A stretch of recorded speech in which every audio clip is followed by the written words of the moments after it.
ज़्यादातर तो कौन सी सियासी जमात, पीपल्स पार्टी की खबरें होती हैं, पीटीआई की खबरें होती हैं, मुस्लिम लीग नून जो कि बड़ी कॉन्फिडेंट है या अपनी तरफ से हुकूमत बनाने के ख्वाब देख रही है, उनकी खबरें भी नहीं होती हैं। They are probably, I don't know, just hiding somewhere, और नहीं है मुतहर्रिक वो लोग। उनकी कोई कैंपेन, कोई बड़ा जलसा, कुछ भी एक आध का नाम ले लेते हैं, मगर उनकी लीडरशिप खुद भी मानती है कि जिस तरह इस वक्त हमारा पार्टी का मोमेंटम होना चाहिए था वो नहीं है। लेट्स सी कि उनको कितना नुकसान होता है या पता नहीं आगे चलकर कैचअप कर पाते हैं, लेकिन other parties are making headlines. 9 मई के वाक़यात के बाद तहरीक इंसाफ को मुश्किल हालात का सामना है। सर्टनली इंतखाबात चंद रोज़ की दूरी पर हैं और बानी पीटीआई जेल में हैं। ऐसे में पीटीआई की जानिब से दूसरी सियासी जमातों से बातचीत की कोशिशों के इशारे मिले। अब पिछले दिनों पीटीआई के सेनेटर वसीम शहजाद ने कुछ तजवीज़ दी थी, आपको याद कराते हैं क्या कहा था। कि इन तमाम चीज़ों को मलहूज़ खातिर रखते हुए हमें आगे की राह मुतय्यन करनी होगी। चेयरमैन साहब, हर मैदान उसके अपने खदोखाल होते हैं, उसका अपना एक तरीक़ाकार होता है। अब खेलों के मैदान देख लें, क्रिकेट का मैदान और होगा, बेसबॉल का और होगा, हॉकी का और होगा। इसी तरह जो सियासी मैदान है ये एक बड़ा पेचीदा मैदान है, इसके अपने पेचोखम हैं। यहाँ पर भी मद्दोजर आते हैं चेयरमैन साहब, और हम देखते हैं कि यहाँ नसीब और रकीब बदलते रहते हैं। यहाँ लोग और रोग आते जाते रहते हैं। यहाँ कभी गालियाँ होती हैं और कभी तालियाँ होती हैं। यहाँ कभी वाह वाह होती है, कभी आ होती है। यहाँ कोई हालात का कैदी है और कोई वक्त में कैद हुआ है, वक्त में मुक़य्यद है। मुस्लिम लीग नून तो फ़िलहाल नहीं, लेकिन पीपल्स पार्टी पीटीआई के बारे में कुछ न कुछ सॉफ्ट कॉर्नर शो करती रहती है। दोनों जमातें इलेक्शन में लेवल प्लेइंग फील्ड जैसा मुश्तरका मुतालबा भी करती दिखाई देती हैं। बिलावल भुट्टो मुज़ाकरात के हामी ज़रूर हैं, लेकिन जो शर्तें जो इन्होंने इज़हार ख्याल किया वो ऐसी गलत भी नहीं है। सुनिए क्या कह रहे हैं पीटीआई की इस रीसेंट पेशकश के बारे में।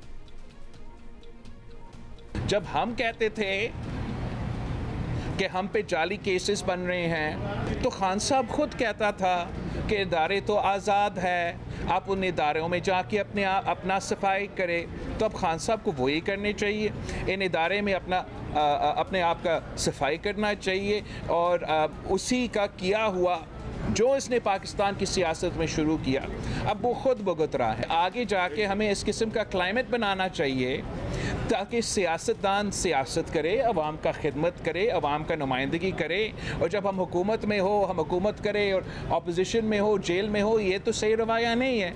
मगर सबसे पहले खान साहब को तौबा करना पड़ेगा कि जो उसने एक बार फिर ये रवायत पाकिस्तान की सियासत में डाला है वो खुद माने अपना गलती, वो खुद तौबा करें, तो फिर पाकिस्तान की सियासत में शायद इतना गुंजाइश है कि हम आगे जाके ये पुरानी तकसीम और नफ़रत की सियासत को, ज़ाती अना की सियासत को दफन करके एक बेहतर मुस्तकबिल का बंदोबस्त कर सकें।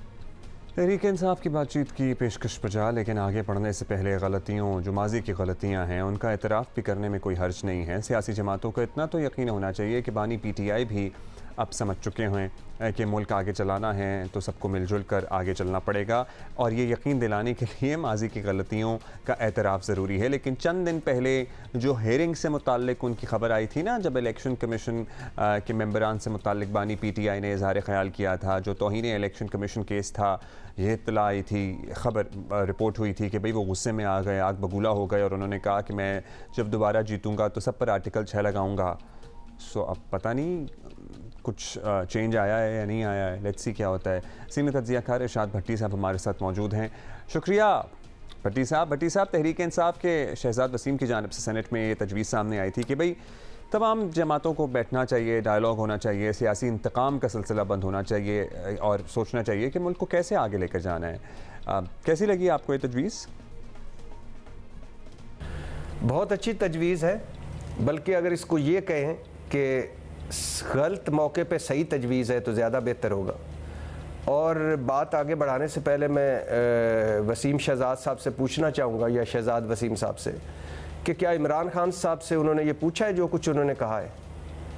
लिहाजा वसीम शहजाद या शहजाद वसीम साहब की कोई अहमियत नहीं। अगर इमरान खान साहब से के मुंह से ये बात निकलेगी तो फिर बहुत अच्छी बात लगेगी। और दूसरी बात यह है कि मैंने क्यों कहा है कि गलत मौके पे ये सही बात है कि इस वक्त, हालांकि ये वक्त हालात का तकाजा है कि सारे इकट्ठे बैठे, तमाम स्टेक होल्डर जो मुल्क के हैं, क्योंकि मुल्क बहुत मुश्किल में है, लेकिन इस वक्त मुझे नहीं लगता कि सारे बैठ पाएंगे, क्योंकि 9 मई हो चुका है और 9 मई के साइड इफ़ेक्ट्स अभी तक जारी हैं। अच्छा, अब नाअहली वाला मामला देख लें तो ये पता चलता है कि अदलिया भी अपनी गलतियाँ मान रही है। फिर ex prime minister Zulfikar Ali Bhutto के केस में भी ऐसे रिमार्क सामने आते हैं। इस्टेब्लिशमेंट ये बात कह चुकी है, लेकिन PTI अभी तक ऐसा लगा नहीं है कि कह रही हो कि उनका किरदार कहाँ गलत रहा है।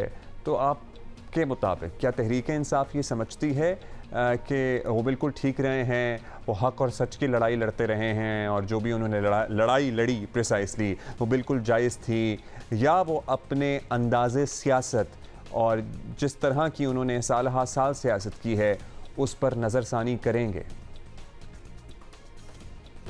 तहरीक इंसाफ को तो एक तरफ रखें। ये आपने क्या कहा है कि नाअहली ताहियात नाअहली ख़त्म हुई, जो 7 रुकनी बेंच ने ख़त्म की, तो अदलिया ने अपने गलती मानी। कौन सी अदलिया ने गलती की थी? एक सियासतदान, एक हुक्मरान अगर झूठा निकले, करप्ट निकले, दयानतदार ना निकले, अमानतदार ना निकले, ये कौन सी गलती? ये एक स्याह फैसला है, अफसोसनाक फ़ैसला है, शर्मनाक फ़ैसला है, और ये गलती दुरुस्त नहीं हुई। ये तौबा के दरवाज़े खुल गए हैं, लेकिन किन के लिए? इलीट क्लास के लिए, तबका अशराफिया के लिए, गरीबों के लिए नहीं। गरीब शक में भी अंदर रहेगा तो 5-5, 6-6 साल अंदर रह सकता है, उम्र कैद हो सकती है। अमीर आदमी के लिए तौबा के दरवाजे खुल गए हैं। तो ये बहुत एक अजीबो गरीब फ़ैसला है और इसके बहुत बुरे इफ़ेक्ट पड़ेंगे मुल्क पर। I'm sure कि आप ज़रा तफसील से उसे पढ़ेंगे तो उसकी बहुत सी वजूहात आपकी भी अल्टीमेटली समझ में आ जाएंगी। बट साहब, तहरीक इंसाफ की डायलॉग की बात पर बिलावल भुट्टो ने खुलकर रिस्पॉन्स दिया और कहा है कि बातचीत बढ़ाने के लिए ज़रूरी है कि तहरीक इंसाफ पहले तौबा करे और फिर बात देखते हैं कि आगे बढ़ती है कि नहीं बढ़ती है। सर, ये शर्त रखना जायज़ है वैसे? सॉर्ट ऑफ बिल्कुल गलत है। बिलावल भुट्टो ने जो कुछ अब तक किया, या आसिफ अली जरदारी साहब ने जो कुछ किया, या पीपल्स पार्टी ने जो कुछ किया, जो उन्हें नहीं करना चाहिए था, बहुत लंबी फहरिस्त है, लेकिन मैं उसमें नहीं जाता। क्या उस पर उन्होंने तौबा की है? कैसी बातें करते हैं? तौबा करें तो फिर हमारी तरफ, आप बड़े सेंट हैं, आप बड़े पाकबाज हैं, आप बड़े साफ़ हैं। बराए मेहरबानी सियासत को सियासत रहने दें। आप अपने लिए लगे हुए लगे रहें। तहरीक इंसाफ अपने केस भुगत रही है, भुगती रहेगी। तौबा करें और इनके साथ मिलें। ये नेक काफिला जा रहा है मंजिल पर, और मंजिल पर पहुंच जाएंगे। अजीब व गरीब बयान देते हैं, और जिसकी कोई, और मेरा ख्याल है बिलावल भुट्टो अब तक ये बयान देकर भूल चुके होंगे कि किसको उन्होंने कहा था तौबा करें। शुक्रिया भट्टी साहब। मैं ज़रा क्लियर कर दूँ, आप बड़े नेक हैं, पाकबाजी मुझे नहीं कह रहे थे, दीगर सियासी जमातों को कह रहे थे जिन्होंने